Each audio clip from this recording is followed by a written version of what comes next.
네, 안녕하세요. 서른일기입니다. 우선 현재 장기 채권 시장 위주로 상황을 보면 헤지펀드들의 놀이터가 됐어요. 이제 코인판으로 보면 이제 롱과 숏이 둘 다 투기 세력들로 존재한다고 하면 채권 시장에서는 지금 롱으로 투기를 하는 사람은 없어요. 그렇기 때문에 숏 포지션으로 들어간 헤지펀드들에 의해 움직이는 시장이라는 것이 좀 명확하죠. 이번 주에 나왔던 소매 지표가 발표됨에 따라서 그 이후로 4.6에서 4.9를 뚫었고 이제는 어제 바이든의 어떤 발언 이후로 5%까지 바라보고 있는 상황입니다. 현재 저는 TLT 기준으로 대략 20% 정도 손실을 기록하고 있어요. 상황을 좀 보면 지금 롱으로 투자하고 있는 개인들은 많이 매도를 하고 앞으로 더 올라갈 것 같은 금리에 대한 공포심이 굉장히 지배적으로 작용하고 있습니다. 생각을 좀 해보면 당분간은 금리 상승 모멘텀이 너무 시장을 지배하고 있기 때문에 그 분위기를 주도하는 세력들이 헤지펀드들이라고 하면 또한 지금 이스라엘 하마스 전쟁 이후에 바이든 대통령이 이스라엘을 지원한다고 하면서 1,000억 달러의 재정을 요청한다고 하고 있고 의회에서는 이 부분에 대해서는 큰 소음 없이 통과시킬 것 같다고 하죠. 사실 이 부분에 대해서는 안 그래도 부채가 미치도록 많은데 전쟁에 대한 재정을 더 풀겠다고 하는 바이든을 욕을 할 수 있겠지만 어떤 미국의 대통령이었어도 지원은 했을 거라고 생각을 합니다. 그만큼 금융시장에 들어와 있는 유대인 자금들이 전 세계 70%라고 하면 그들의 담합으로 모든 금융시장을 마비시킬 수도 있다는 것을 감안했을 때 어쩌면 당연한 판단이라고 생각을 하죠. 헤지펀드들이 신나서 여러 가지 이런 일련의 어떤 이런 미국 채권의 약점들을 집요하게 파고들면서 마치 하이에나처럼 물어뜯고 있습니다. 그러면서 이제 우리는 더 올라가는 금리에 대해서 두려워하는 상황으로 손절을 하고 있는 거고요. 저는 손절을 하진 않았지만 계속 보유를 하고 또한 계속 보유를 하고 있는 분들이 아직 많이 있어요. 우리나라뿐만 아니라 전 세계 혹은 이제 미국의 개인들도 채권에 엄청난 양이 물려 있는 상황입니다. 지금 채권 시장이 공포에 의해서 너무 과도하게 금리가 올라가고 있다는 생각을 좀 해보면서 앞으로 1, 2년간은 팔지 않고 좀 버텨볼 생각이에요. 우선 헤지펀드들의 숏으로 들어가 있는 자금들은 보통 이제 통상 레버리지를 60배 정도 사용한다고 합니다. TMF 레버리지는 3배이지만 그의 20배 정도를 더 레버리지를 써서 숏을 치는 거라면 이 기조는 오래 유지를 하지 못해요. 단시간에 빠르게 이제 수익을 보고 들어와야 되기 때문에 금리가 내려가면서 숏 커버링이 나게 되면 그들도 이제 시간에 의해서 어쩔 수 없이 손실을 보게 될 수밖에 없는 구조라는 거죠.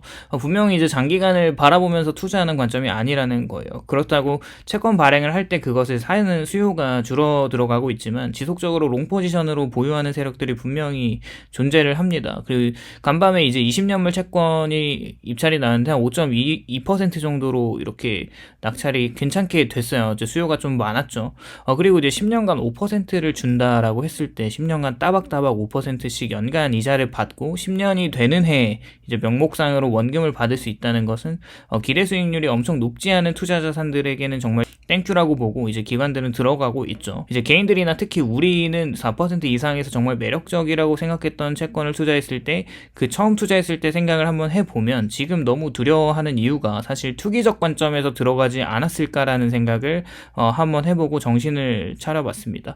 이제 금리 상단은 끝나고 내려올 일만 남아있는 금리 베팅을 한 거라면 TLT 같은 1배수 추종 ETF에 들어가신 분들은 다시 한번 생각을 해보면 장기 20년 동안 5%가 넘는 쿠폰 금리를 받으면서 그냥 20년이 지났을 때 원금을 받을 수 있다면 그렇게 접근할 수도 있다는 부분이죠. 다만 TMF에 들어가신 분들은 장기적으로 금리가 내려올 거라고 판단된다면 더 매수를 해야 할 시점이고 금리가 더 올라갈 거라고 그 이후에 고착화된다고 생각하면 팔면 되는 겁니다. 10년물이 모든 자산시장의 크레딧물의 기준이라고 했을 때 5%가 넘어가면 오히려 현재 채권 투자자들 입장에서는 더 좋다고 생각하는 이유가 있어요. 그 이유는 이 금리를 시장은 오래 견딜 수가 없습니다. 지금 중국의 성장률이 명목상으로 5%라고 했을 때 미국의 10년물 기준금리가 5%라고 하면 10년이 넘는 기간 동안 실질 성장을 5% 정도를 연속적으로 해줘야 이 금리가 적당합니다. 현재 지속적으로 높아지는 미국의 GDP를 생각해보면 올해 5%, 내년 5%를 성장한다고 가정을 해보고 그 이유를 봤을 때 과연 20년 동안 1에서 3% 정도의 성장이 구조적으로 이제 5%까지 올라갈까라는 의문을 가지고 있어요. 시장에서는 AI 혁신으로 생산성이 엄청나게 증가한다고 하면 물론 성장을 할 수는 있겠지만 미국의 3분기 GDP 전망이 5%를 넘어간다는 가운데 선진국들의 성장을 담보하는 그 요소에서는 그 국가의 생산성이 증가를 해야 되잖아요. 그것을 부스팅하는 게 노동 인구라는 거죠. 그렇기 때문에 우리나라는 저성장으로 들어갔다는 건 다 아시겠지만 미국의 이제 베이비 부머 세대들이 이제 노동 참여율에서 사라지게 되고 노동 인구는 점점 점점 더 줄어들게 될 겁니다. 당연히 생산성이 증가되기보다는 그 감소된 생산성을 대신해서 AI 기술 혁신이 엄청난 이 영국의 산업혁명만큼이나 생산성 향상을 담보하지 않는다면 GDP가 5%까지 성장하는 데는 무리가 있어 보인다는 거죠. 또한 이 장기금리가 5%라고 했을 때 그것을 기준으로 하는 모기지 금리나 회사채 금리, 하이힐드 금리 모든 산업의 조달 비용이 상승을 합니다. 무슨 얘기냐면 많은 기업들은 결국 파산할 수밖에 없다는 거죠. 지금도 엄청나게 많은 이제 기업들이 파산을 하고 있잖아요. 그렇지 않다. 미국은 지금 소매 판매가 너무 좋고 노동시장도 탄탄해서 앞으로 망할 일이 없다라고 보는 주장에 대한 반론을 펼쳐보자면 소매 판매는 우선 후행 지표입니다. 그러니까 이번 10월에 나온 지표가 9월 소매 판매 잠정치라고 한다면 사실 3분기까지는 미국의 소매 시장은 좋을 수밖에 없었어요. 아직 소비를 할 여력들이 남아 있었죠. 개인들의 돈이 남아 있었다라는 것이고 본 게임은 이제 시작되는 4분기와 내년입니다. 소비에 대해서는 경제 선행으로 작용하는 부분이 아니기 때문에 더 지켜봐야 된다는 것이죠.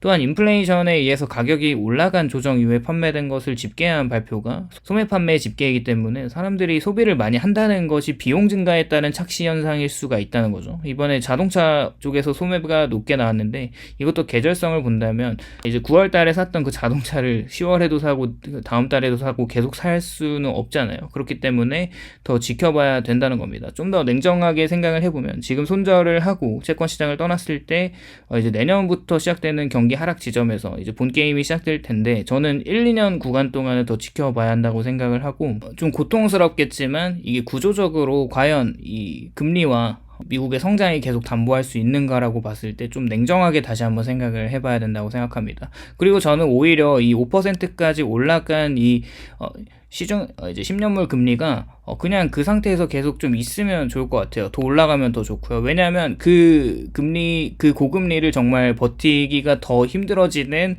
기업들이나 이제 모기지 시장이나 엄청나게 많은 연관된 것들이 있기 때문이죠.